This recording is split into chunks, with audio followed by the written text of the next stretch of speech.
Salut, c'est Trado, je suis content de vous retrouver pour la mise à jour de l'indice parisien. Il s'est pas passé grand chose aujourd'hui, pas de quoi effrayer ni rassurer véritablement les opérateurs qui se contentent d'attendre avec une progression minimaliste et négative de 0,09%.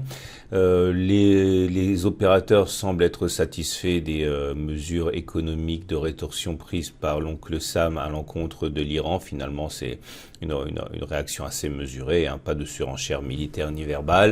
Et en même temps, les statistiques ont été fraîchement accueillies aujourd'hui, mais pas forcément mal accueillies non plus, des fausses nouvelles cachées dans les bonnes nouvelles et inversement.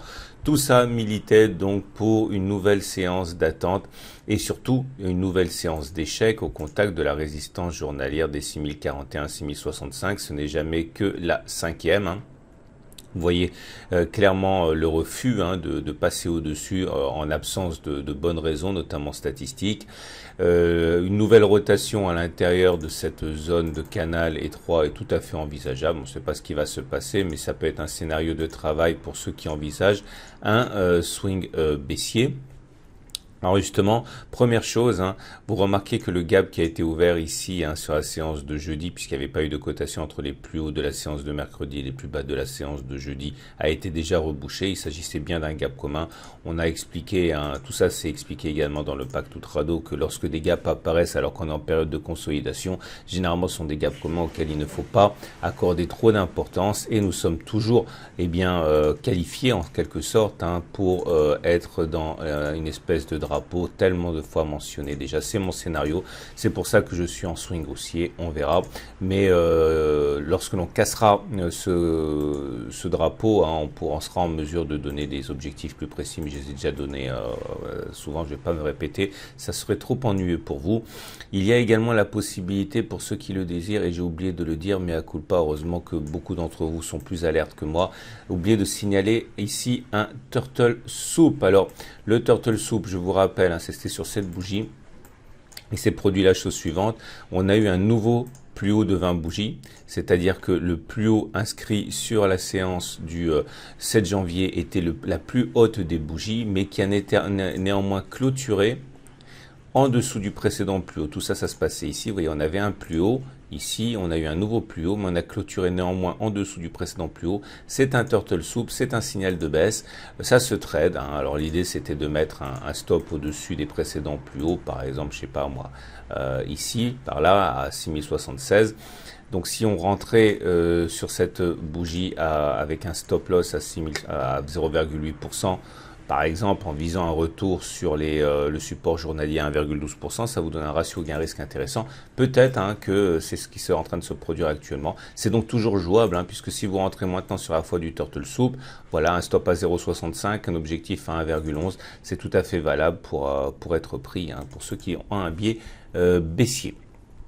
On va terminer avec les chandeliers japonais, mais j'y accorde pas d'importance, vous le savez, lorsqu'on évolue dans un trading range, un canal étroit comme ça, j'y accorde pas d'importance. Donc c'est pas une belle bougie, elle finit dans le tiers baissier, on aura même peut-être 3 corbeaux baissiers lundi, mais pour l'instant j'y accorde pas d'importance pour raison maintes fois abordées. Quand on est dans des évolutions étroites, dans un canal, les indicateurs techniques et les chandeliers japonais, je n'y accorde pas d'importance. Les indicateurs techniques, moyenne mobile à 20 jours, moyenne mobile à 7 jours et Bollinger pour commencer, vous le voyez bien.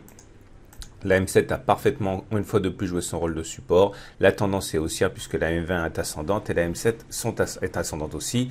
La contraction Bollinger supérieur, Bollinger inférieur annonce justement et prouve cet assagissement des cours puisque la volatilité est réduite. À savoir que ces deux bandes constituent généralement des supports et des résistances, ça se trade. Moi, je pourrais tout à fait trader un truc comme ça, parier sur le fait que l'on n'arrivera pas à franchir la Bollinger supérieure avec un stop à 1,3% et viser un objectif. Alors pour la M20, c'est un peu limite, on est à 0,76%.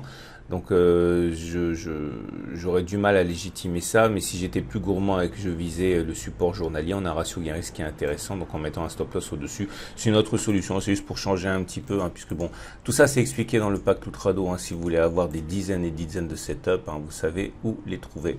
Les indicateurs techniques, je fais très vite également parce que je vous l'ai expliqué, hein, j'y accorde pas beaucoup d'importance lorsque l'on est en trading range. Vous voyez, bon, ça va dans tous les sens, hein, le statistique donne un signal haussier qui est parfaitement illégitime. Voilà, c'est pour ça que j'accorde pas d'importance, parce que si on essaie de donner du sens à quelque chose qui n'en a pas, c'est plus dangereux que tout, hein. Donc je vais même pas les mentionner, alors que vous le savez bien, je suis un grand fan des indicateurs techniques, mais là ça n'a pas beaucoup d'intérêt. Par contre, je vais donner plus de sens à l'Ichimoku qui lui, comme vous le savez, est toujours en tendance haussière. La tendance est haussière parce que nous sommes dans une situation où attendez, j'évacue les choses qui ne m'intéressent pas. Voilà. La tendance est haussière parce que le nuage est ascendant, parce qu'on est au-dessus de la Kijun et au-dessus de la Tenkan. Néanmoins, vous remarquez que la Tenkan et la Kijun s'aplatissent. Ça montre bien l'absence de dynamique, de momentum haussier, hein, ça se fatigue. Bah, tout ça, ça va dans le même sens, hein, c'est notre fameux canal, hein, qui nous bloque. Donc à partir de là, c'est pas une bonne chose, mais la tendance n'est pas baissière pour autant. Et j'aimerais surtout revenir sur le setup que je vous ai proposé là, comme ça. J'avais expliqué à moult reprises. Alors, je vais travailler bien, sinon ça sert à rien de le faire. Attendez, je vais revenir un petit peu en arrière. J'avais expliqué qu'on avait une oblique ascendante, ainsi. Ok. Cette oblique ascendante a été cassée par les cours ici. Elle vient d'être cassée par la Greenspan là. C'est un signal baissier. Ça fonctionne plus souvent que ça n'échoue. Donc ceux qui militent, ceux qui jouent sur un scénario baissier, hein, sont validés par ce signal baissier qui est donné par l'Ichimoku, avec pareil un stop loss qui doit être assez large au-dessus et un ratio gain risque qui doit aller dans votre sens. C'est la base. Voilà, j'ai une excellente journée. Je vous dis à demain pour la mise à jour.